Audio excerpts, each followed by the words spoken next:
que tu l'aies fait. En ton nom, Seigneur Jésus, nous avons ainsi prié et nous disons tous Amen. Amen. Que Dieu nous bénisse abondamment. Sans plus tarder, nous allons prendre nos Bibles dans Matthieu chapitre 14. À partir du 22e verset jusqu'au 29e verset. Je te prie de te mettre debout pour honorer la parole du Seigneur. Mon frère, est-ce que tu peux interpréter à tes frères de se mettre debout? Ça, c'est notre doctrine pour honorer la parole du Seigneur. Merci. Lisons au nom de Jésus, Matthieu 14, à partir du verset 22. La Bible dit, aussitôt après, il obligea les disciples à monter dans la barque et à passer avant lui de l'autre côté, pendant qu'il renverrait la foule. Quand il eut renvoyé, il monta sur la montagne pour prier à l'écart. Et comme le soir était venu, il était là seul. La barque, déjà au milieu de la mer, était battue par les flots, car le vent était contraire.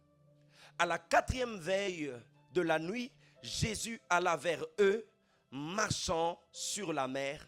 Quand les disciples le virent marcher sur la mer, ils furent troublés et dirent, c'est un fantôme. Et, dans leur frayeur, ils poussèrent des cris. Verset 27. Jésus leur dit aussitôt, rassurez-vous, c'est moi, n'ayez pas peur. Pierre lui répondit, Seigneur, si c'est toi, ordonne que j'aille vers toi sur les eaux. Verset 29. Et il dit, viens. Pierre sortit de la barque et marcha sur les eaux pour aller vers Jésus. Parole du Seigneur. Reprenons nos places, que Dieu nous bénisse abondamment. Éternel Dieu, je ne suis qu'un homme, incapable, Seigneur, de comprendre la plénitude, incapable, Seigneur, de comprendre la totalité de ta parole. Mais je crois fermement que si tu te décides de m'utiliser, Seigneur, tu diras à ton peuple ce qu'ils doivent réellement entendre.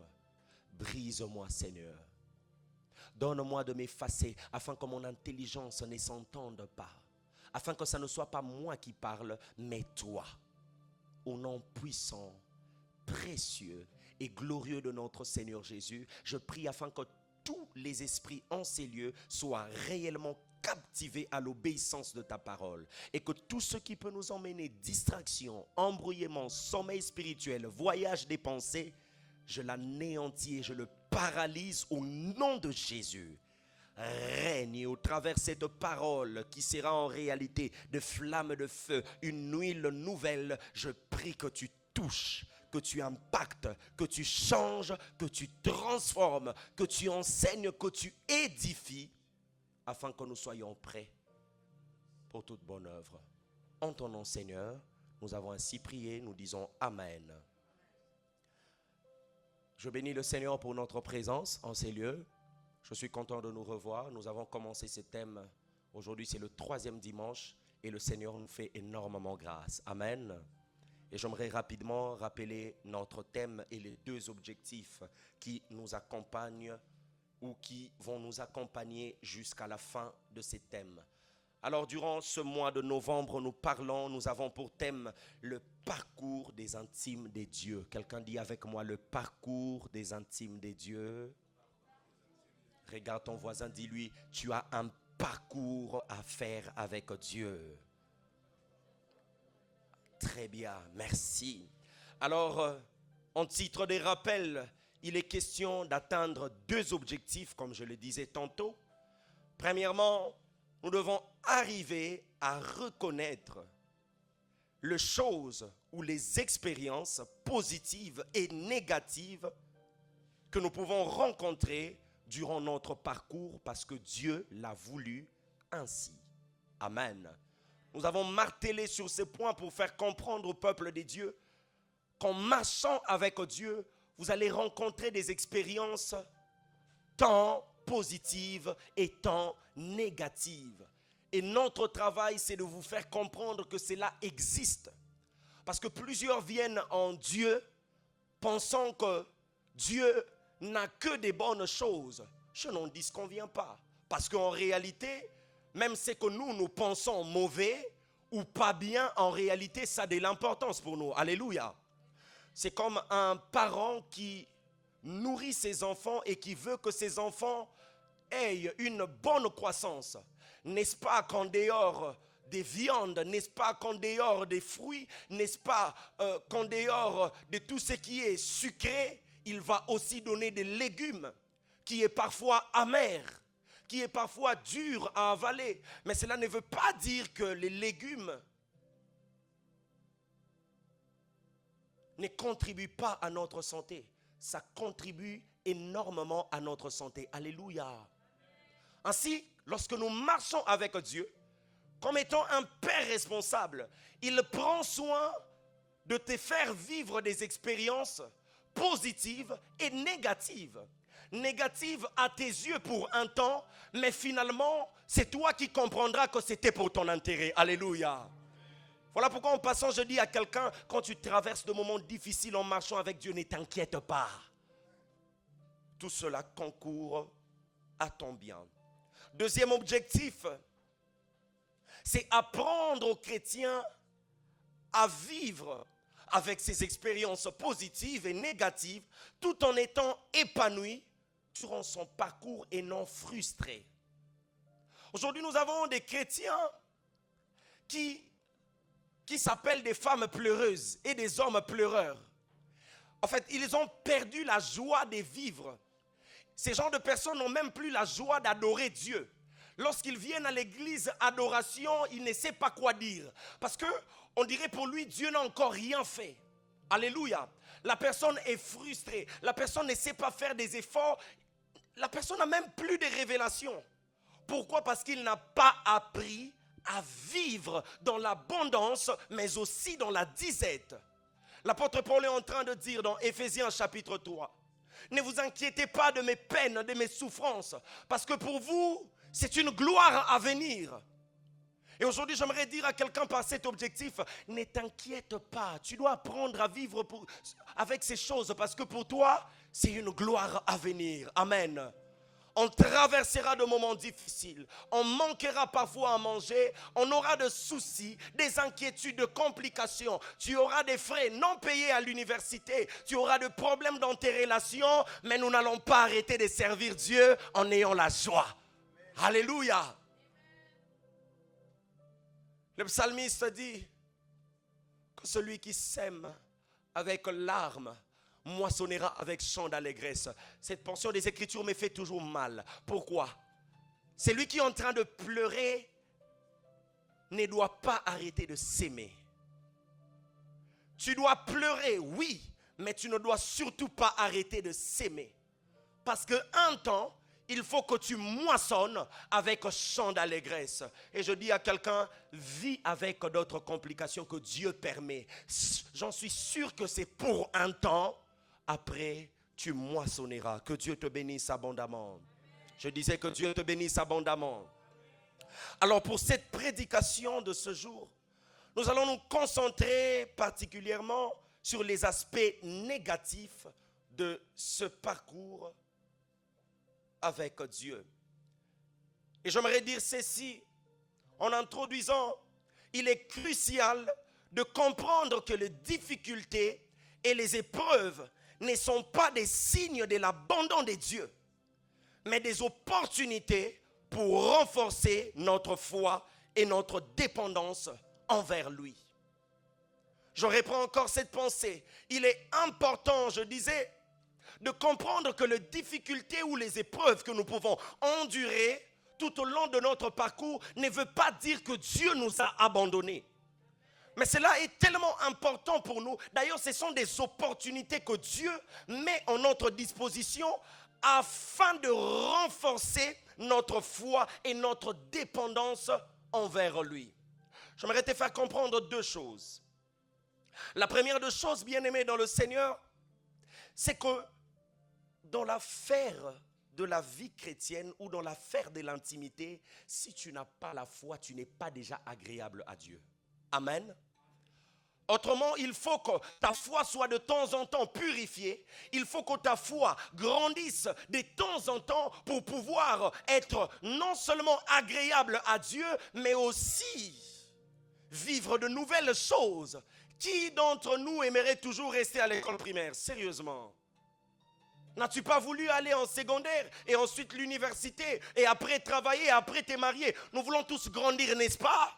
Ainsi, Dieu voudra aussi à chaque fois faire grandir notre foi. Mais vous ne vous posez jamais la question, comment notre foi grandit? Notre foi grandit par les épreuves. Parce que, croire c'est quoi? Quand nous partons par la définition de la foi, nous allons très bien comprendre. La foi est une ferme assurance de choses, une démonstration de... Donc, tu dois avoir l'assurance sur les choses que tu espères, mais en même temps, tu dois te mettre à démontrer ce que tu n'as pas, ce que tu ne vois pas. Et comment est-ce que Dieu t'emmènera à vivre la définition de la foi? Bien sûr que oui, c'est en te disant que tu auras de l'argent pendant que tu ne l'as pas, mais il te demande de croire. Et ces temps-là, c'est ce qu'on appelle difficulté, c'est ce qu'on appelle expérience négative. On te chasse à l'université.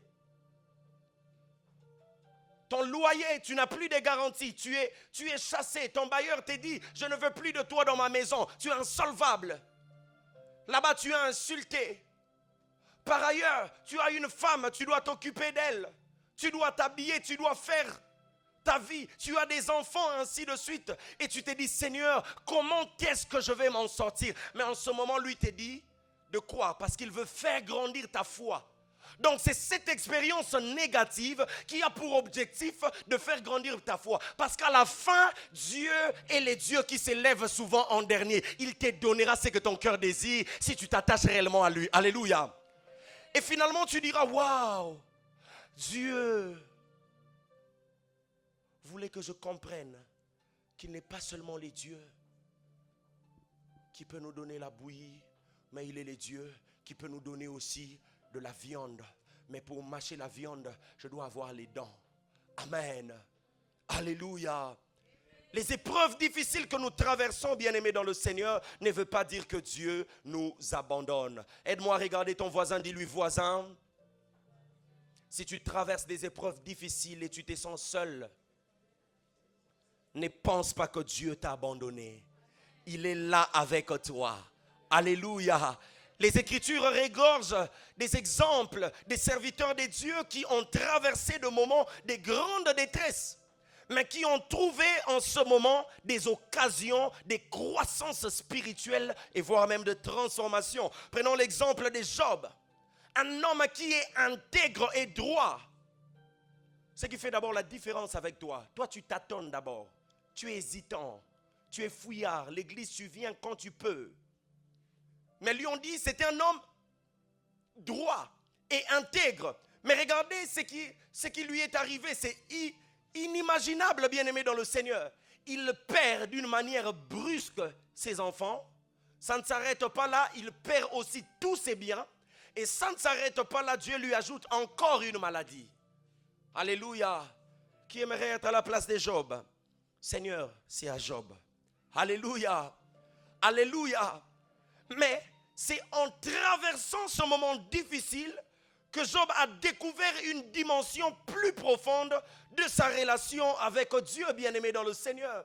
Et ainsi Job pouvait proclamer, même en traversant ce moment, je ne sais pas comment il faisait, Seigneur, donne-moi ces cœurs et donne ça à un frère. Il dit, je sais que mon Rédempteur est vivant et il s'élèvera même les derniers. Comment il a su ça? J'en suis sûr que Dieu lui a fait comprendre de choses intimes alors qu'il traversait ce moment. Et ma prière pour toi, c'est que pendant que tu es dans des manques, que Dieu t'enseigne même la gestion. Je parle à quelqu'un. Je prie pendant que tu souffres, pendant que tu as des problèmes de relations, que Dieu te donne même la sagesse. Oui, c'est possible avec Dieu d'être enseigné pendant les déserts. D'ailleurs, l'objectif pour lequel Dieu avait emmené son peuple, le peuple d'Israël, je souligne, dans les déserts, c'était pour le forger, pour les éduquer, pour les enseigner, afin qu'il ait un peuple pour lui agréable. De même, l'apôtre Paul, malgré ses nombreuses tribulations, a pu déclarer avec assurance que toute chose concourt au bien de ceux qui aiment Dieu. Romains chapitre 8, verset 28.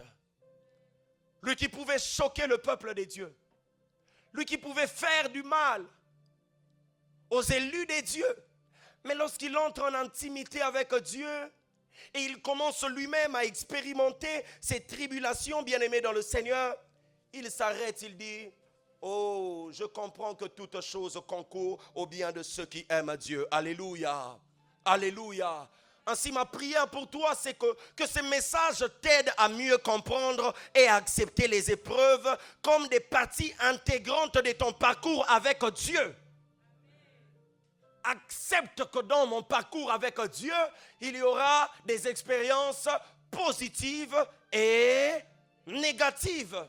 Et surtout, ne pas seulement t'arrêter à accepter, mais à trouver la paix et la joie dans l'œuvre de Dieu, même au milieu de tempêtes. Alléluia. Parce qu'il y a d'autres qui acceptent. Je dirais, ils tolèrent. Je n'ai pas le choix, je ne fais que subir. Et ces genres de personnes sont frustrés quand ils viennent, ils sont là seulement. Ah, ils ont des genres de langage. Dieu est souverain, hein? Qu'est-ce qu'on peut faire? Mais celui qui accepte et qui comprend que c'est pour son bien, il se réjouit. Il se réjouit de ses faiblesses. Il se réjouit de ses peines. Il se réjouit parce qu'il sait que ça, c'est quelque chose qui me fera monter demain. Je prie que mon Dieu te donne cette mentalité, que mon Dieu te donne cette sagesse de comprendre que les choses difficiles sont là pour ton bien. Est-ce que je parle à quelqu'un? Les épreuves, les situations compliquées sont là pour ton bien. Parfois tu ne le verras pas, mais pour d'autres personnes, ils devaient normalement perdre leurs parents pour que Dieu commence à faire des grandes choses avec eux. Tu ne me diras pas que Dieu est méchant. Alléluia. Alléluia. Alors rentrons rapidement dans notre texte de Matthieu chapitre 14. Je pense que le dimanche passé, on avait commencé à partir du verset 16e. Et je vais nous refaire le contexte. Nous nous trouvons dans une histoire où Jésus emmène tous ses disciples dans les déserts. Et puisque c'est un homme qui est connu, à faire du bien, à guérir les malades, à chaque fois qu'il s'est déplacé pour aller dans les déserts, le peuple le suivait. Parce qu'il savait que nous allons obtenir la guérison, nous aurons la vie, nous aurons la santé, la prophétie, la réponse à nos problèmes. Alléluia. Et dans ce contexte, on nous montre qu'il y avait une foule, une grande foule qui suivait Jésus. À peu près, il y avait 5000 hommes, sans compter les femmes et les enfants. Alors que nous savons, dans les choses de Dieu, les femmes viennent toujours en grand nombre plus que les hommes. Amen. Mais comme c'est Israël, on ne peut que compter les hommes. Donc si les hommes étaient à 5000, essaye un peu d'imaginer les mamans étaient au nombre de combien, et les mamans qui apportent toujours leurs enfants. Alléluia, peuple de Dieu. Donc certainement, si je dois exagéré, nous étions dans le 10 à 15 000 personnes qui étaient là en train de suivre Jésus. Jésus a prêché du matin jusqu'à midi, jusqu'au soir. Et il se faisait tard, ses disciples se sont approchés de lui pour dire, Maître, il s'est fait tard, ces gens n'ont pas encore mangé, ils t'ont suivi depuis le matin. Renvoie cette foule et qu'ils aillent faire quoi? Se trouver à manger. Mais Jésus dit à ses disciples, non, vous allez vous-même le donner à manger. Et c'est là que les expériences positives avaient commencé avec les disciples. Amen. Parce que nous avons ensemble vu comment est-ce que Jésus a opéré un miracle, mais que c'était les disciples qui partaient distribuer. Alléluia. Et nous avons tellement déclaré de choses positives. Si tu n'as pas suivi ces messages, je ne saurais pas répondre. Va sur YouTube, clique et tu verras ce message en long et en large. Là, nous avons parlé des expériences positives durant le parcours des intimes des dieux. C'était l'histoire des disciples avec Jésus. Mais ce même jour, comme je l'avais bien mentionné, il n'y avait pas qu'une expérience positive, mais il y avait aussi une expérience négative que nous voulons voir aujourd'hui. Et nous verrons ce que le Seigneur va nous enseigner. Alléluia. Alléluia. Et les expériences négatives, pour moi, selon ce que le Seigneur m'a fait comprendre, commencent à partir du verset 22. À partir du verset 22. Qu'est-ce que la Bible dit dans Matthieu chapitre 14, verset 22? Aussitôt, après, il obligea les disciples à monter dans la barque et à passer avant lui de l'autre côté pendant qu'il renverrait la foule. Amen. Amen. J'entends l'amen de l'Église. Dans ce contexte, bien-aimé, on nous fait comprendre qu'il faisait déjà sombre. Et Jésus s'est dit, je vais aller moi-même renvoyer la foule. Comme il fait sombre, vous prenez la barque. Je vous oblige à prendre la barque et à faire quoi? Et à commencer à traverser de l'autre côté. Moi, je vous suivrai. Et c'est la première des choses que j'aimerais souligner, qui parfois peut nous sembler négatif ou négative comme expérience en marchant avec le Seigneur. Je les ai appelées les obligations. Quelqu'un note avec moi les obligations.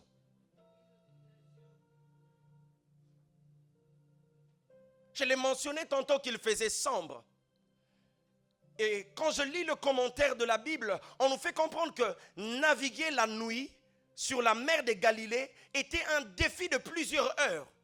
Il fallait faire plusieurs heures pour traverser de l'endroit où ils étaient jusqu'à l'autre bord. Et ce jour-là, principalement, les conditions météorologiques n'étaient pas favorables. Parce que plus tard, nous allons voir dans l'histoire qu'il y avait eu de complications parce que le temps n'était pas bon. Mais pendant ce moment, ce que le maître trouve bon à faire, c'est d'obliger ses disciples de traverser de l'autre bord. Alléluia, peuple de Dieu. Voici donc quelque chose qui peut sembler négatif pendant qu'on marche avec lui. Les obligations qui sont contraires à notre volonté. Et ça, j'aimerais souligner, bien-aimé dans le Seigneur, lorsque tu marches avec Dieu et tu as compris qu'il est important d'accepter de vivre et des expériences positives et négatives, tu dois comprendre que Dieu, à un moment, il t'obligera de faire des choses que tu n'aimes pas faire. Est-ce que je parle à quelqu'un? Dieu ne sera toujours pas là à accomplir tes prières, à faire ta volonté. Un moment même nous oublions, j'aimerais vraiment recadrer le peuple de Dieu. Dieu n'est pas là pour accomplir nos volontés, mais Dieu est là pour que nous accomplissions sa volonté. Et un moment nous oublions ça quand nous venons dans la prière. Nous nous contentons plus à demander, à désirer, à soupirer, à chercher. Dieu donne, Dieu ouvre, Dieu opère, Dieu accomplit, Dieu fait ceci, fait cela. Mais nous ne nous concentrons même pas à vouloir savoir quelle est sa volonté. Qu'est-ce que Dieu t'oblige à accomplir durant ce mois? Qu'est-ce que Dieu t'oblige à accomplir durant cette année? Qu'est-ce que Dieu t'oblige à accomplir durant l'année prochaine? Notons ça, peuple de Dieu, qu'à un moment, Dieu vous obligera. Je me retrouve dans l'histoire de cet homme d'Abraham. J'aime toujours prendre cet exemple. Lorsque Dieu l'appelle, il a 75 ans. 75 ans pour les Belges. Alors, Dieu lui donne la promesse à 75 ans. Et après, il lui dit la promesse s'accomplira.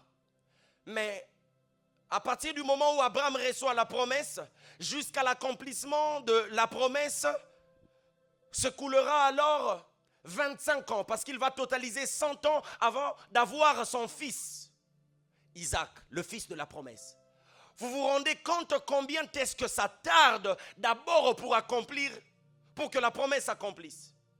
Je me dis certainement, il a traversé l'épreuve de la foi, il a cru et Dieu lui a donné. C'est une bonne chose, mais ça ne s'arrête pas là. Après un temps, voilà une obligation qui est très difficile pour lui en tant que père.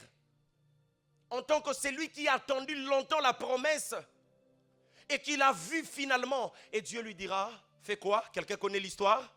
Prends ton fils, va faire quoi? Va me l'offrir.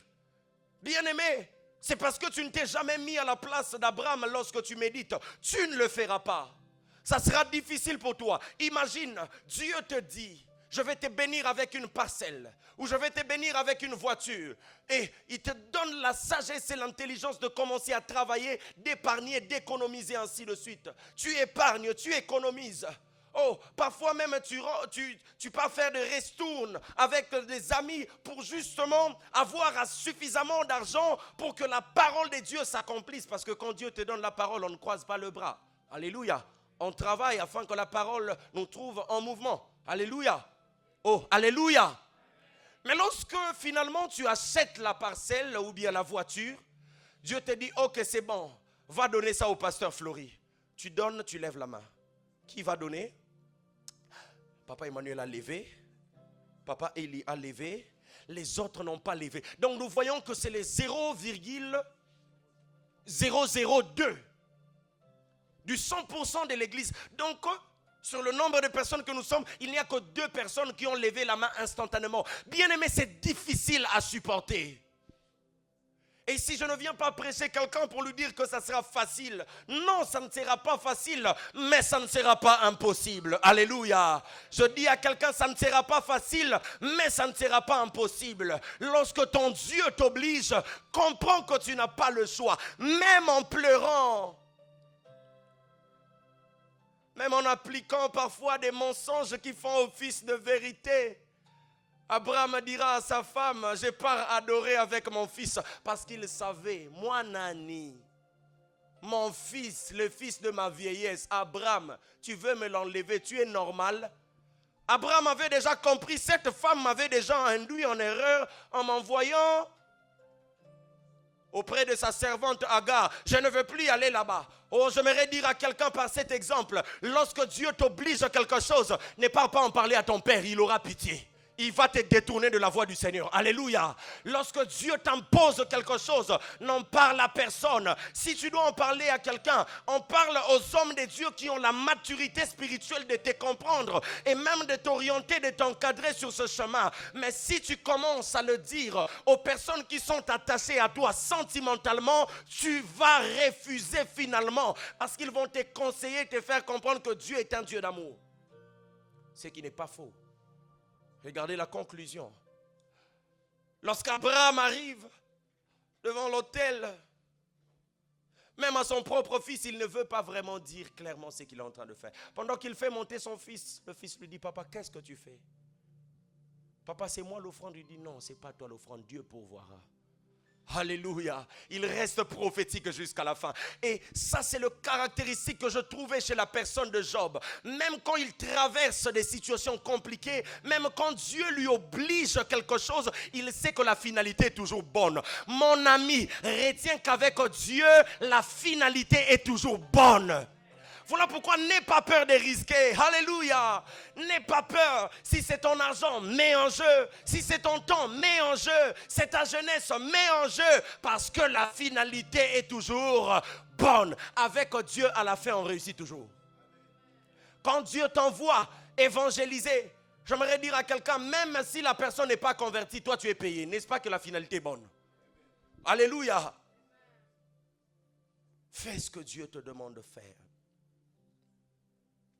Parfois Dieu nous envoie sur des chemins difficiles ayant des destinations compliquées. Des destinations compliquées. Mais tout cela a pour objectif de nous enseigner. Alléluia. Alléluia. Alléluia. Oui, car il dit dans sa parole que mes pensées ne sont pas, aide-moi à dire à ton voisin, tes pensées ne sont pas les pensées de Dieu. Tes pensées, il faut bien lui dire, ne sont pas les pensées de Dieu. Tes voix ne sont pas les voix de Dieu. Si tu cherches à comprendre ce que Dieu va t'obliger, tu vas te perdre parce que tes pensées ne sont pas ses pensées. Alléluia. Toi, obéis seulement. Alléluia. Donc le disciple se retrouve avec un maître qui lui-même ne prend pas cette route, mais il dit, moi je renvoie la foule, je vous oblige, prenez la barque. Malgré les temps difficiles, j'imagine Pierre qui parlait beaucoup. Oh, vieux. Mais qu'est-ce qui se passe? Qu'est-ce qu'il y a avec lui? Commence à chuchoter. Il fait sombre. Donc tout le monde a le droit de rentrer, mais nous, non. Seigneur, nous avons déjà mangé le pain. Tout le monde est fatigué. Toi-même, tu renvoies la foule. Renvoie-nous aussi. Alléluia. Alléluia. Renvoie-nous aussi. Ça, c'est quelle obligation encore? Aller traverser, nous allons nous revoir de l'autre côté. Ah, tu nous laisses seuls. Amen, peuple de Dieu. Et c'était ça leur inquiétude, qui est d'ailleurs mon deuxième point. Le premier point, je dis, c'était les obligations. Et le deuxième point, bien-aimé dans le Seigneur, je l'ai appelé la solitude. Quelqu'un écrit avec moi la solitude. La solitude. Voyons ça dans Matthieu chapitre 14, verset 23. La Bible dit, quand il l'eut renvoyé, il monta sur la montagne pour prier à l'écart. Et comme le soir était venu, il était là, seul. Il se retire à l'écart et nous envoie, il nous envoie plutôt seul. Lui se retire à l'écart. Et moi je pense, en lisant ce texte, Jésus m'a fait comprendre que lui seul était parti à l'écart et il voulait en même temps que ses disciples soient aussi à l'écart. Et si lui était parti pour prier, il voulait aussi que ses disciples soient dans une situation qui va les imposer à prier. Chose qui ne sera peut-être pas leur cas. Mais ce que j'aimerais faire comprendre au peuple de Dieu, c'est que la solitude est très importante dans la vie d'un intime de Dieu. Il y a d'autres prières que tu feras seulement quand tu seras seul. Il y a d'autres visitations que tu vivras, que tu vas expérimenter seulement quand tu seras seul. Si tu es avec les gens, ça ne se fera pas. Je parlais ici longuement le mois passé de l'intimité. Je faisais comprendre ceci au peuple de Dieu. L'intimité que nous avons avec Dieu est pratiquement égale à l'intimité que nous pouvons avoir avec notre conjoint ou notre conjointe. Et vous allez remarquer quelque chose avec l'intimité entre conjoint, conjointe, mari et femme. C'est que l'un comme l'autre n'a pas peur de toucher. Alléluia. D'être ensemble, de s'accoupler. Alléluia. Ce n'est pas une honte. Ainsi, si tu es en intimité avec Dieu, Dieu aussi n'aura pas honte de te toucher. Mais regardons physiquement, nous verrons que un homme qui, bien qu'il soit marié, ne peut pas toucher sa femme et s'accoupler avec elle au milieu de personnes. Par exemple à l'église, ou en marchant sur la route, ou encore à l'université. N'est-ce pas que c'est là impossible? C'est la folie. D'ailleurs, tu peux être arrêté par la loi. Ainsi, c'est la même chose avec Dieu. Il ne viendra pas te communiquer de choses qui sont intimes, de choses que personne d'autre ne doit entendre, des choses qui doivent rester entre toi et lui. Il ne te le dira jamais quand tu ne sais pas rester seul. Et quelqu'un me dit, oui, pasteur, je vais prier pour la solitude. Quand je parle de la solitude, lorsque Dieu ne t'a pas encore enseigné ce qui fera la force de ton ministère, mais toi tu t'attaches à une femme, je t'assure que Dieu fera partout de son mieux pour enlever cette femme, parce qu'il n'a pas encore fini de t'enseigner des choses que personne d'autre ne doit entendre. J'entends la main de quelqu'un. Lorsque Dieu ne t'a pas encore saisi, lorsque Dieu n'a pas encore fini de t'apprendre des mystères, lorsque Dieu ne t'a pas encore donné toutes les prédications, les chansons que tu dois écrire, oh, même si tu as des amis autour de toi, ils commenceront à partir l'un après l'autre. Le problème n'est pas avec toi, le problème ce n'est pas que toi tu es mauvais, c'est que ces gens-là ne supportent pas seulement la gloire de Dieu dans ta vie, voilà pourquoi ils partent. Amen. La solitude t'embrasse. Et c'est pendant qu'un homme est seul qu'il devient un philosophe. Alléluia. Ce temps-là, vous allez remarquer, même sur son statut, il est pensif. Alléluia. Il écrit des pensées. Il prend le temps de lire des ouvrages. Il est maintenant frappé par les écrits. Amen, peuple de Dieu. La solitude est tellement importante dans notre parcours. Dieu les a laissés seuls. Il voulait assez qu'ils puissent bénéficier de ce moment de solitude. Mais malheureusement, ils ont oublié de profiter de ces instants. Et par là, j'aimerais encore enseigner quelqu'un en disant, tu te sentiras seul un moment dans ton parcours avec Dieu. Mais cette solitude est souvent un temps de préparation et de renforcement. Quelqu'un dit avec moi, préparation et renforcement. Dieu appelle l'homme, lui seul. Et avant que Dieu ne t'envoie, il va te préparer. Il va te renforcer ou autrement t'équiper avant de t'envoyer. Vous le verrez avec cet homme d'Élie. Lorsque Dieu veut l'envoyer, lorsque Dieu veut l'exposer, il le dit, retire-toi et cache-toi dans le torrent de Guérite. Là-bas, tu vas manger. Premièrement, il mange comment? Il s'est dit, Seigneur, est-ce qu'il s'est dit, Seigneur, je n'ai personne pour cuisiner pour moi. Dieu a enlevé sa mère, sa famille, sa femme, je ne sais pas il était comment, mais Dieu lui a dit, va seul. Amen. Et ce qui est précieux et intéressant, c'est que Dieu le nourrissait par le corbeau. Alléluia. Et par l'eau qui jaillissait du torrent de Kérit. Et le jour où l'eau a séché, Dieu lui a déplacé où? Chez la veuve de Sarepta. Donc dans ta solitude, Dieu te voit, Dieu te connaît et il prendra soin de toi. Amen. Oh, donne-moi un bon amen. Amen. Mais il faut que tu sois là pour qu'il te dise mange et bois car la route sera longue. C'est en passant par les torrents de Kérit que lorsque je vais atterrir dans la maison du veuve de Sarepta, que je vais accomplir un miracle qui va étonner le monde. Et là, je vais dire à quelqu'un que les grandes paroles, les grandes prophéties que tu auras dans ta vie, c'est quand tu seras seul avec Dieu. Voilà pourquoi quand les amis fuient, quand les amis t'abandonnent, ça annonce la venue d'une préparation. Ça annonce un équipement. Je pensais que je parlais à quelqu'un. Je prie au nom de Jésus que mon Dieu te donne la force de rester seul. Même si tu es en relation, non. Tu pars comme ça, tu es avec elle. Tu pars comme ça, tu es avec elle. Dieu est un Dieu jaloux. Amen. Un moment, retire-toi d'elle. Retire-toi de lui. Dieu cherche ces hommes, ces maris qui seront capables d'abandonner leur lit et d'aller en retraite. Dieu cherche ces hommes qui seront capables de s'abstenir de besoins, de sentiments qui sont parfois essentiels, importants pour leur corps ou même pour leur couple, mais d'aller se consacrer. Pour chaque dimension, il faut passer pendant un temps de solitude, qu'on appelle autrement retraite. Parce que quand on parle de retraite, c'est quoi? C'est pas venir prier. Non, c'est se retirer.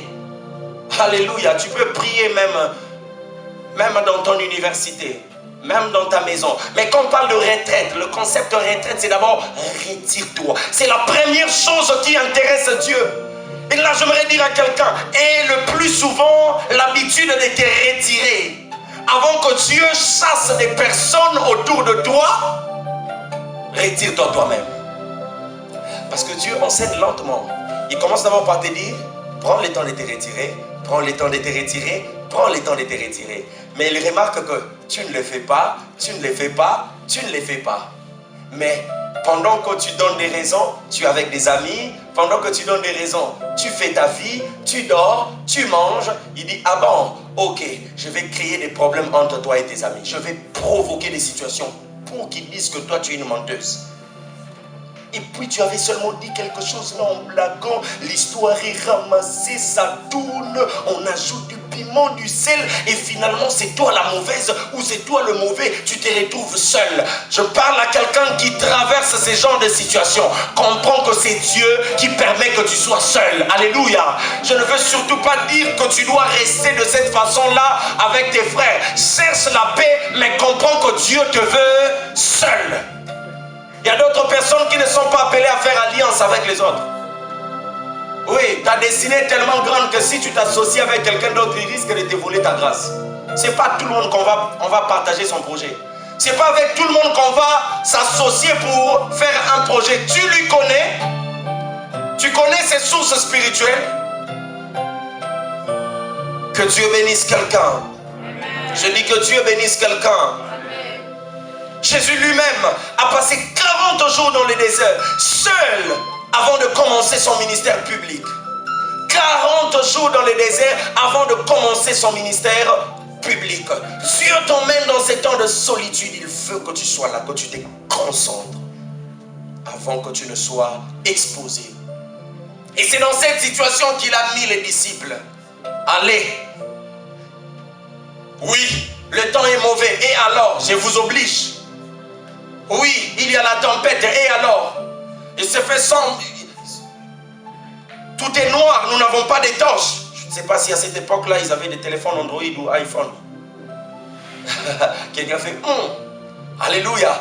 Certainement, ils pouvaient avoir des torches. Mais si ce n'était pas prévu, parce que ça sent que ce n'était pas prévu. Seigneur, nous étions là pour la multiplication du pain. C'était pour la foule. C'est quoi la relation? On aime quand on est sur la terre ferme. J'aime quand je maîtrise la situation. Lui t'oblige d'aller sur la mer où tu ne maîtrises rien. Vous marchez, vous naviguez rapidement selon les vents. Vous pouvez faire 2 heures. Regardez dans quelle situation Dieu peut t'emmener. Et tout ça seul. Et j'aimerais ajouter la cerise sur les gâteaux. C'est que quand tu traverses des moments de solitude, Dieu se rassure de mettre encore du vinaigre. Alléluia. Non, la solitude ne vient. Non, on ne te laissera pas seul et puis en train de manger, de faire, excusez-moi le terme, cochonnerie. Donc tu manges, tu bois, tu es là. Et on te laisse avec Netflix, KFC à côté, à droite. Non, la solitude ne vient pas comme ça. Tu vois, quand tu seras seul, c'est quand tu n'auras plus d'argent. Je parle à quelqu'un? C'est lorsque tu ne vas plus maîtriser la situation de ta propre vie, de ton ministère. C'est là que tu vas comprendre, tu vas savourer le goût de la solitude. Quelqu'un dit avec moi le goût de la solitude. Même les personnes qui te comprenaient ne vont plus te comprendre. Même les personnes en qui tu croyais, ils vont se détacher, ils ne vont plus t'aimer. Les personnes qui t'accompagnaient vont t'abandonner. Dieu veut que tu te sentes seul, que tout le monde te dise, médecin, guéris-toi toi-même. Mais pendant ces temps bien-aimés dans le Seigneur, nous retenons dans notre cœur Matthieu chapitre 28 verset 20 où la Bible déclare: mais je suis avec vous tout le jour jusqu'à la fin du monde. Et là j'aimerais dire à quelqu'un, même quand tu penses que tu es seul, Dieu est juste là à côté de toi.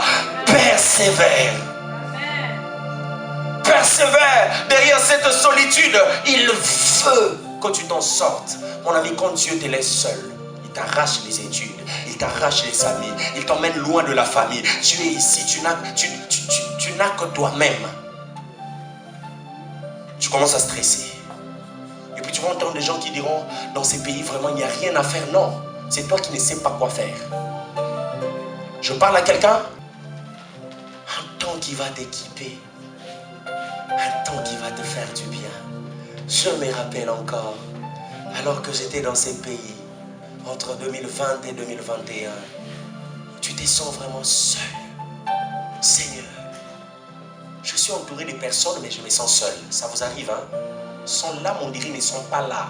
En fait, c'est que moi, je vis, je suis seul dans ma cage. Et je ne sais même pas le faire comprendre. Va faire comprendre ça à Dieu. Amen. Amen. Et comme conseil, aie toujours l'habitude de te déplacer. Tu es tout le temps avec les amis, tu es tout le temps avec les amis. Vous n'allez pas progresser. Vous serez là sur la politique à Congo. Au Congo, ils ont fait ceci. Après, ils bouffent l'argent. Toi, tu ne fous rien. Alléluia. Amen. Alléluia. Amen. Ils étaient seuls. Troisième chose, toujours dans notre contexte, cette fois-ci dans Matthieu 14, 24, c'est le verset suivant. Qu'est-ce que la Bible dit? La barque était déjà au milieu de la mer, battue par les vagues, car les vents étaient contraires. Ça, c'est le verset 24. Et j'introduis déjà mon troisième point. Une barque fragile et le vent contraire. C'est ça mon troisième point. Quelqu'un dit avec moi, une barque fragile et le vent contraire. Alors, que représente la barque? La barque représente l'instrument plutôt que Dieu te donne pour ton parcours. Parce qu'il devait faire cette traversée, il devait parcourir ces trajectoires en ayant la barque. Amen. Est-ce que quelqu'un me saisit très bien? Et par là, j'aimerais faire comprendre à quelqu'un, lorsque tu marches avec Dieu et il te met sur des situations inconfortables, il va te donner quelque chose qu'on appelle la barque. C'est ce qui va te permettre de traverser. Et pour d'autres, c'est le ministère. Et par là, j'aimerais dire à quelqu'un, c'est ton ministère. C'est ce que Dieu te demande de faire qui te permettra de traverser et d'aller à bon port. Pendant que tu ne t'occupes pas de ce que Dieu t'a demandé de faire, de ton ministère, de ton appel, laisse-moi te dire, bien-aimé, tu vas longtemps souffrir. Est-ce que je suis en train de parler à quelqu'un? Comprenez que nous venons d'être obligés par Dieu. D'accord? C'est le premier point. Deuxièmement, nous sommes isolés. Il nous laisse comment? Seuls. Amen. Troisièmement, on nous montre qu'il faut que tu aies une barque pour aller de l'autre côté. Et ici, je fais comprendre au peuple de Dieu, mon troisième point qui est une barque fragile et le vent contraire. Ce que signifie la barque, c'est l'instrument qu'on te donne pour faire quoi? Pour traverser. Mon ami, Dieu est un bon mathématicien. Dieu a déjà tout calculé et il sait que ce qui peut te permettre d'évoluer pendant que les autres t'ont abandonné, c'est seulement le ministère qu'il t'a donné. C'est ta barque. Ce qui te permettra de tenir, c'est ton église, c'est ta barque. Celui qui te permettra de surmonter ces moments, c'est la personne que Dieu met à côté de toi. C'est ta femme. C'est ton fiancé, c'est ton ami, c'est ton pasteur, c'est ton père, c'est ton encadreur. Et par là, j'aimerais dire à quelqu'un, reconnais ce que Dieu t'a donné comme barque. Amen. Tu dois mettre du sérieux, sinon tu ne traverseras pas. Mais j'aimerais souligner un point par rapport à la qualité de la barque. Sur l'eau, comment la barque est en train de flotter. Pas de ton ministère, même si tu n'as qu'une seule prédication, prêche-la tous les jours. Ça t'emmènera à bon port. Alléluia. Dieu t'a demandé de chanter, même si ta voix, c'est comme la voix du pasteur. Chante. Alléluia. Dieu t'a demandé de prier, même quand tu pries, tu as l'impression qu'il ne t'entend pas. Prie et prie encore. Alléluia. Quelle est ta barque? Quel est ton ministère? Si tu le trouves, tu as pour toi l'instrument. Tu as pour toi l'instrument pour ta traversée. Alléluia. À part la barque fragile, il y a aussi le vent contraire. Et je vais définir le vent contraire selon ce que Dieu a mis dans mon cœur. Le vent représente l'atmosphère qui nous entoure. Et par là, j'aimerais faire comprendre que ce vent peut signifier notre entourage. La famille, les amis, les connaissances, la ville, le pays, etc., etc. Alléluia. Donc d'abord, j'ai un ministère tantôt plus tôt, qui n'est pas connu, qui n'est pas soutenu, qui n'est pas financé. Je marche d'abord avec beaucoup de difficultés pour servir Dieu, pour réunir ceci ou cela. Il y a d'abord trop de complications. Et pour me faire encore plus du bien, pour m'enseigner encore convenablement, on met un vent contraire. C'est-à-dire, les personnes qui t'entourent ne sont pas d'accord avec toi. Alléluia. Parfois, ce qui démontre que Dieu est avec toi, c'est quand tout le monde n'est pas avec toi. Est-ce que je parle à quelqu'un? Parce que la Bible déclare que les pensées de Dieu ne sont pas les pensées des hommes. Donc, quand tu as autour de toi les hommes qui ne te comprennent toujours pas, qui ne t'acceptent toujours pas, qui ne t'aiment toujours pas, c'est toujours toi le mauvais, mais tu sais que tu es dans la volonté de Dieu, comprends que tu avances vraiment avec Dieu.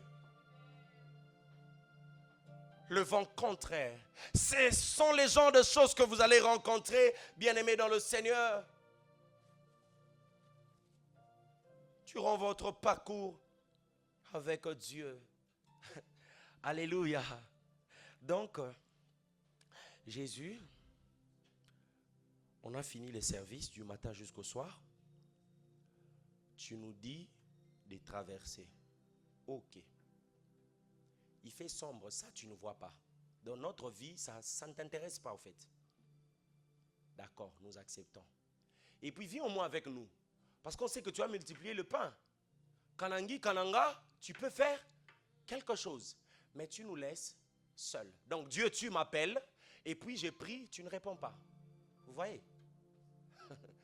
Est-ce que quelqu'un ramène ça dans sa vie? Essaie de ramener ça dans ta vie. Dieu te dit, je t'appelle, tu seras, tu guériras les malades.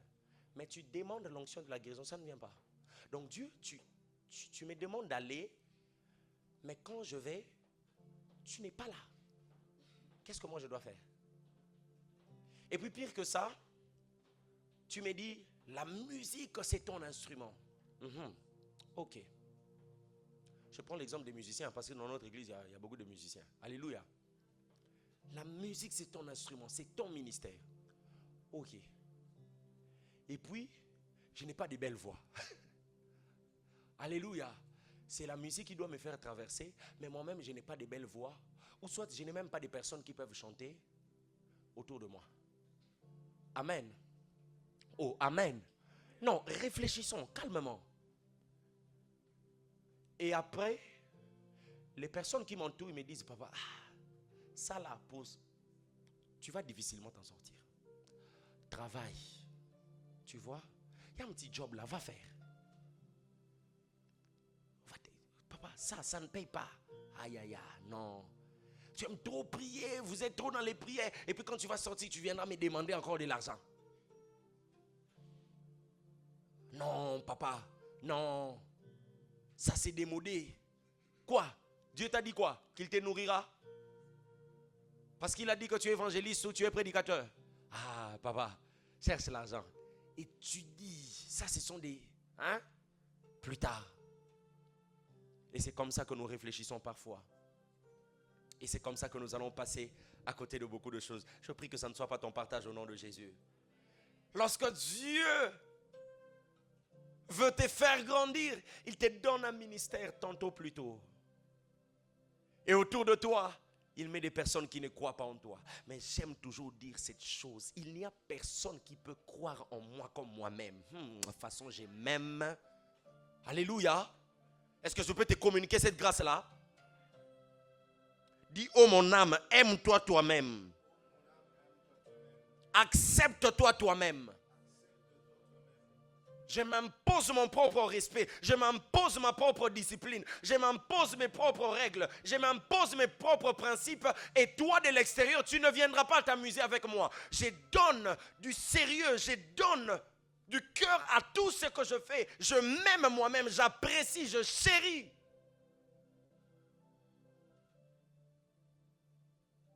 Parce qu'il n'y a personne qui le fera à ta place. Comme toi-même. Alléluia. Dis à ton voisin, tiens ta barque, tiens ton ministère, et peu importe les personnes qui t'entourent, qui soufflent un vent négatif, persévère, aime-toi toi-même. Est-ce que quelqu'un peut acclamer pour le Seigneur?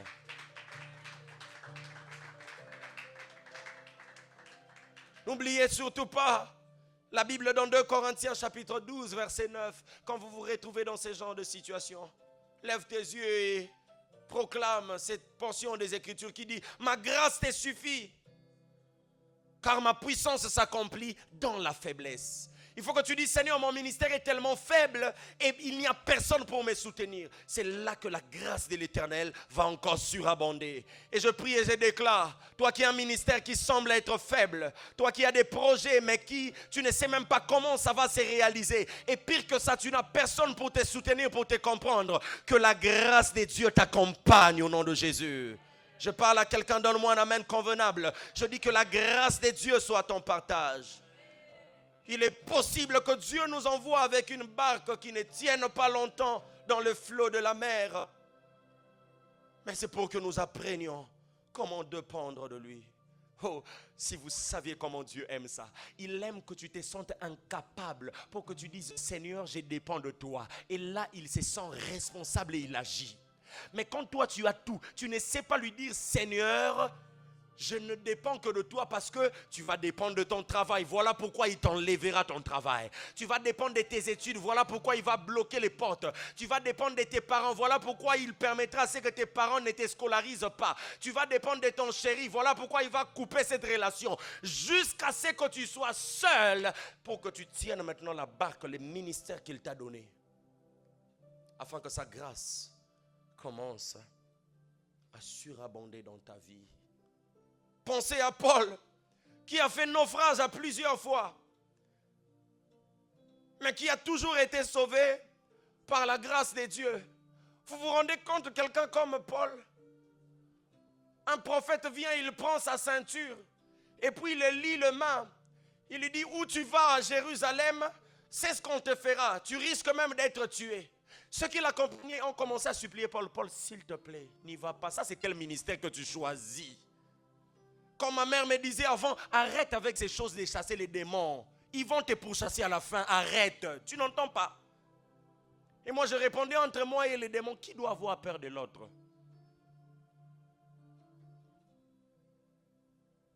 Et Pierre a dit: arrêtez avec vos larmes. Si je dois souffrir, je souffrirai. Et bien plus, si je dois même mourir,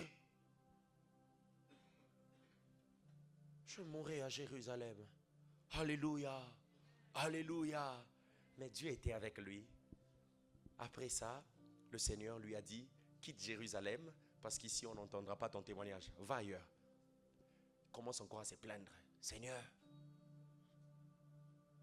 ils m'ont vu persécuter. C'est vraiment ici que je vais très bien m'en sortir, parce qu'ils vont croire en mon témoignage. Dieu lui dit: Paul, quitte Jérusalem. Donc tu me donnes d'abord un ministère compliqué, et quand je remarque une opportunité, tu me dis: laisse. Alléluia. Dieu peut te donner un ministère, il te dit: commence. Mais lorsque tu tombes sur la première personne, il te dit: ce n'est pas la personne qu'il faut. Laisse, pars. Et par là, j'aimerais encore introduire mon 4e point, qui est le dernier. Je vais terminer déjà. Suivez très bien la logique. Ils reçoivent une obligation. Ils sont seuls. Une barque qui ne tient pas sur le flot de la mer. Et le vent qui est contraire. N'est-ce pas que tout ça ne joue pas à leur avantage? Amen. Ça, c'est ce que nous allons rencontrer aussi lorsque nous sommes intimes de Dieu. Et après avoir subi tout ça, vécu tout ça, expérimenté toutes ces choses, je termine avec le 4e point: la peur et l'incertitude.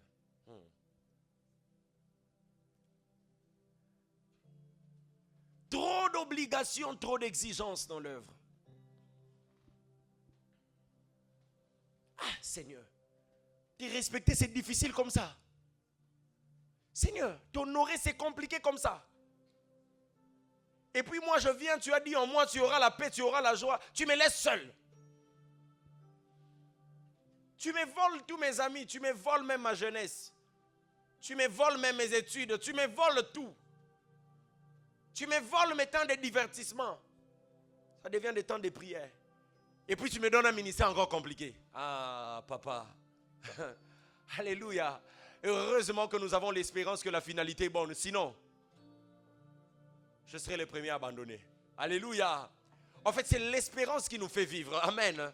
Sinon, on allait déjà abandonner. Et puis, on se retrouve dans la peur et dans l'incertitude. Qui a déjà eu peur? Qui lève la main? Tu te dis, Seigneur, ce que tu me demandes vraiment de faire, de commencer, est-ce que je vais réussir? Seigneur, est-ce que je dois encore me réengager après tout ce que j'ai traversé? Seigneur, j'ai déjà vécu trop d'expériences bizarres, compliquées. Est-ce que je dois encore essayer? Seigneur, j'ai déjà prié plusieurs fois, mais rien ne marche. Est-ce que je dois encore reprendre? Alléluia. Et ça, c'était le cas des disciples dans Matthieu 14, 25 et 26. Et j'arrête par là. Qu'est-ce que la Bible dit? À la 4e veille de la nuit, Jésus alla vers eux. Donc, il était soir, je pense 18h, 19h, lorsque le Seigneur les envoie à traverser de l'autre bord. Mais le temps était tellement mauvais, parce que le commentaire de la Bible dit, si le temps est bon, ça peut faire 4 heures minimum, maximum 6 heures pour traverser. Amen. Mais il les envoie vers 18 heures ou 19 heures, ou même si c'était 20 heures, et il apparaît à 4 heures. Amen. Et quand il apparaît, il ne vient pas se montrer pour dire, voilà, c'est moi Jésus. La Bible dit, quand les disciples le virent marcher sur la mer, ils furent troublés et dirent, c'est un fantôme. Et dans la frayeur, ils poussèrent des cris. Ah, les disciples, ils ne prièrent pas, ils poussèrent des cris. Ils ont peur. Seigneur, tu nous as envoyés, tu nous demandes de traverser. Maintenant, regarde ce qui nous arrive durant notre traversée. Il y a eu une pensée qui m'est montée, qui m'a fait tellement rire. Donc, il se disait certainement, nous allons mourir par immersion. Mais il se retrouve en se disant que nous allons maintenant mourir par hypertension parce que c'est un fantôme qui nous fait peur. Or, c'est Jésus qui se décide de se mettre de loin pour le faire peur. Amen. Amen. Regarde, Jésus viendra dans ta vie sous la forme des hommes pour te faire peur. Est-ce que je parle à quelqu'un? Est-ce que Dieu t'a déjà traumatisé? Il peut te traumatiser. Dieu est capable, lorsque tu montes de niveau avec lui, de commencer à te faire vivre des expériences compliquées.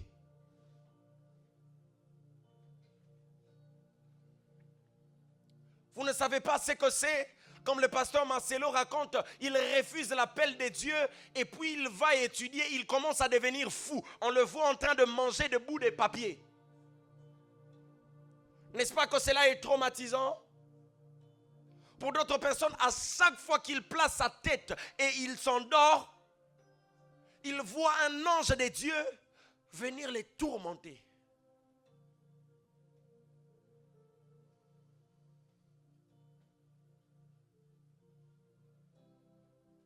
Un moment, quand Dieu t'envoie, il te donne tellement de faire quelque chose qui risque même de créer un scandale, risque même de choquer, de blesser, de toucher à la sensibilité de gens.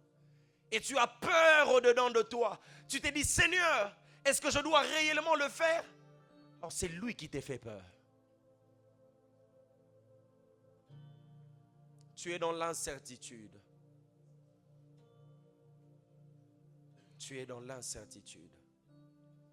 Et par là, j'aimerais dire au peuple de Dieu, la peur et l'incertitude t'envahiront. Mais n'oublie pas que Dieu, le Dieu de ton parcours, est avec toi. Amen. Et toujours le langage de Job, dans la peur. Je ne t'ai même pas donné des méthodes comment enlever cette peur. Je ne sais pas. Alléluia. Alléluia. Tu dois endurer ça. Seigneur, j'ai peur. Mais je garde quand même dans mon pensée que mon Rédempteur est... et il s'élèvera.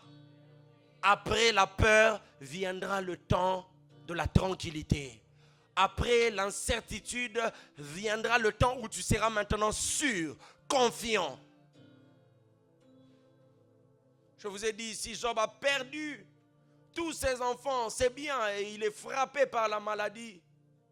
Mais il déclare, je sais que mon Rédempteur est vivant. N'est qu'en rien, la parole de Dieu proclame, car je suis avec toi. Ne promène pas de regard inquiet, car je te tiens par ma droite triomphante. Ésaïe chapitre 41, verset 10. C'est un verset chéri que j'utilisais à chaque fois que j'avais peur. Quand j'ai resté seul, je me rappelle encore au Congo, il pleuvait. J'ai resté seul dans mon sanctuaire. J'étais en train de prier. Je disais, Dieu, j'ai peur. Tu te rends compte, Dieu t'a dit, annonce déjà à tout le monde que tu voyages. Et pendant que les autres s'inscrivent à l'université, toi ne fais pas. Ma mère me dit, entre même ici à l'UPC, commence d'abord. Je sais que Dieu t'a dit que tu dois voyager. Moi, j'ai dit non. Mon frère me dit, tu n'es vraiment pas intelligent, toi. Tu as déjà vu Dieu interdire quelqu'un d'étudier? Moi, il m'a dit non. Je me retrouve autour de moi. Il n'y a qu'un vent contraire par rapport à la folie que moi je porte venant de la parole de Dieu. Ok, tu dois voyager. Les démarches, totalement, ça fait combien? Ça fait 6 000 à 7 000 dollars. Et tout ce que moi j'ai, 250 dollars. J'ai peur. Et j'ai dormi, si pas avec ces versets, avec une chanson du pasteur Atoms. Je ne retrouve même plus ça sur Internet. Je te fais confiance, confiance. Cette chanson nous explique comment il dit à Pierre d'aller jeter le filet pour attraper le poisson. Mais dans son contexte, quand il jette le filet, il ne trouve rien. Mais il le fait confiance. Dieu est capable de te dire, va jeter le filet, mais tu vas, tu as peur. Et tu pars, tu n'attrapes rien, absolument rien. Mais tu dois faire confiance à Dieu. Je dis à quelqu'un, tu dois faire confiance à Dieu. J'en étais sûr qu'aujourd'hui, il n'y aurait pas des amens comme les dimanches passés. Parce que les dimanches passés, c'était des choses positives. Ça fait peur. Mais tu dois apprendre et accepter à vivre avec. C'est pour ça que je suis là pour te prêcher. C'est ce que Dieu veut te donner comme connaissance, comme sagesse. Je t'assure que tu ne voudras pas être à la place de Job. Mais il a fait confiance à Dieu. Tu ne sais pas quand ta propre femme vient te dire maudit Dieu et meurt. C'est que ça peut te faire. Tes amis viennent l'un après l'autre te disent Job, Job, qu'est-ce qu'il y a? Tu as été intègre toute ta vie, mais regarde ce que c'est Dieu l'a fait. Ce n'est pas que tu as péché, il veut te discipliner. Il n'y a pas de cause à ce que toi tu souffres. Il n'y a aucune raison. Donc Dieu permet que tu manques, il permet que tu souffres, il permet de tout enlever parce que tu n'as rien fait.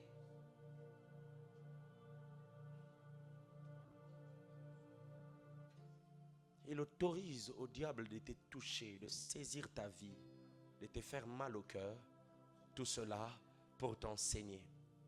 J'aimerais terminer, bien-aimé, au verset 28 au verset 29 du même texte. Pierre lui dit, Seigneur, si c'est toi, ordonne que je vienne vers toi sur les eaux. Jésus lui dit, viens. Pierre sortit de la barque et marcha sur les eaux pour aller vers Jésus. Pierre sortit de la barque, il marcha sur les eaux pour aller vers Jésus.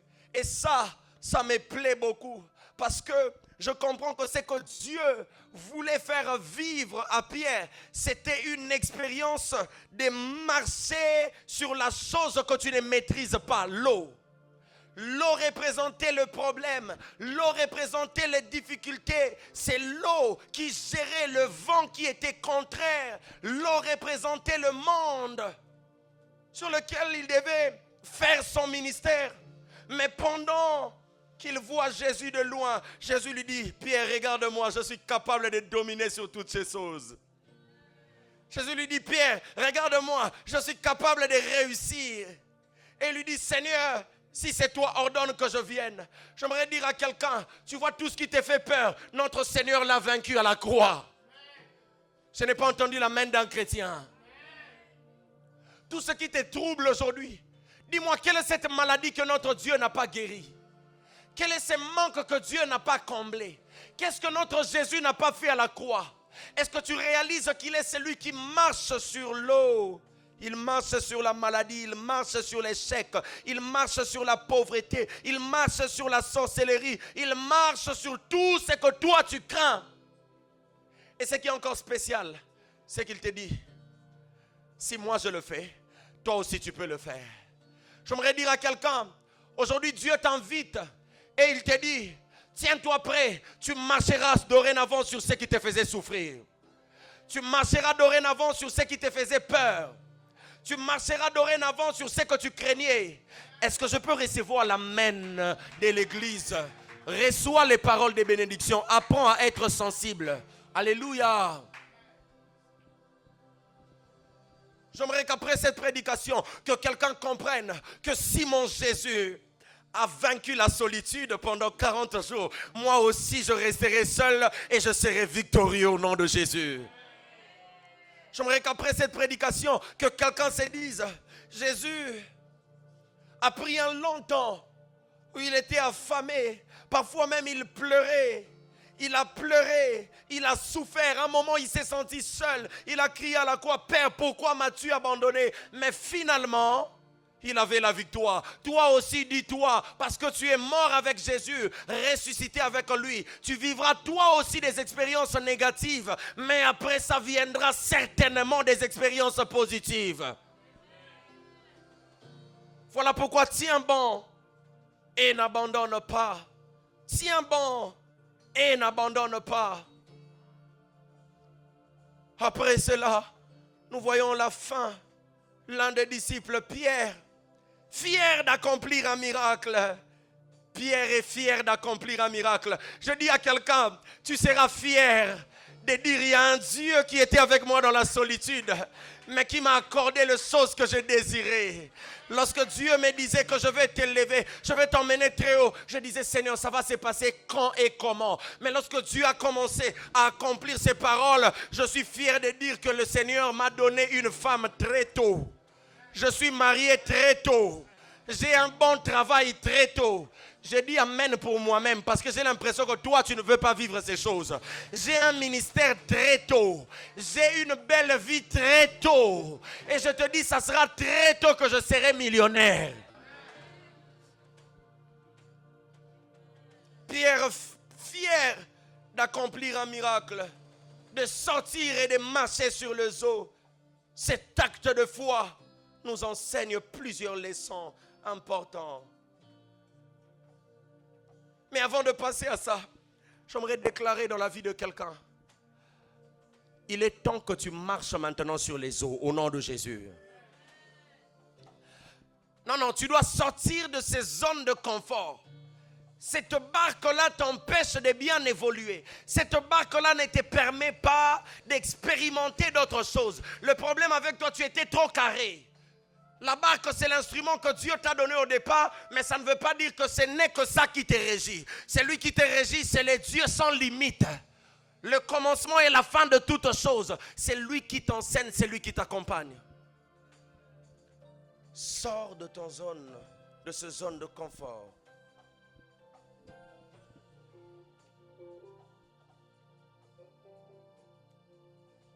J'aimerais donner 2 enseignements et puis clôturer.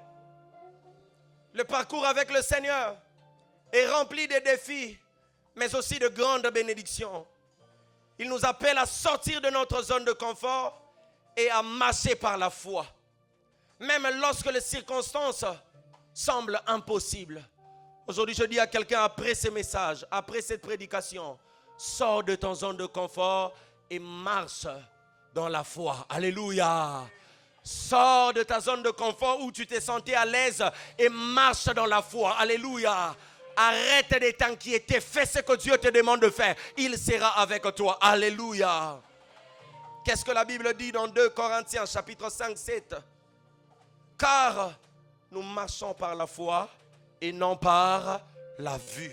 Car nous marchons par la foi et non par la vue. Ne cherche pas à voir où tu vas.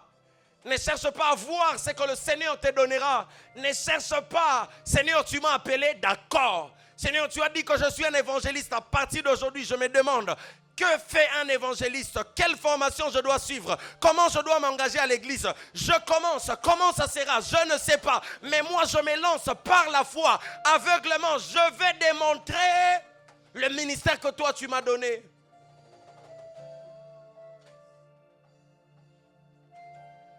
Même lorsque nous faisons face à des expériences négatives et des défis, nous devons nous rappeler que Dieu est avec nous.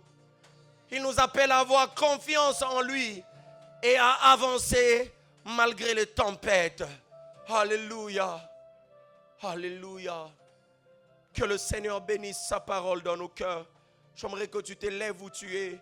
Si cette parole te concerne, nous allons prier.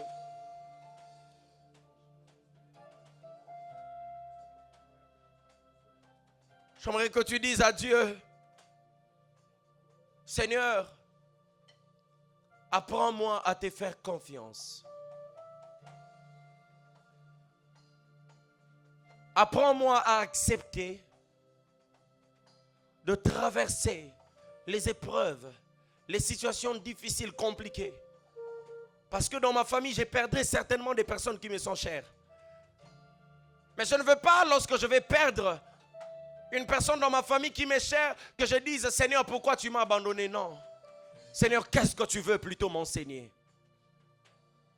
Élève ta voix et commence à dire à Dieu de te donner, de lui faire encore confiance, plus encore.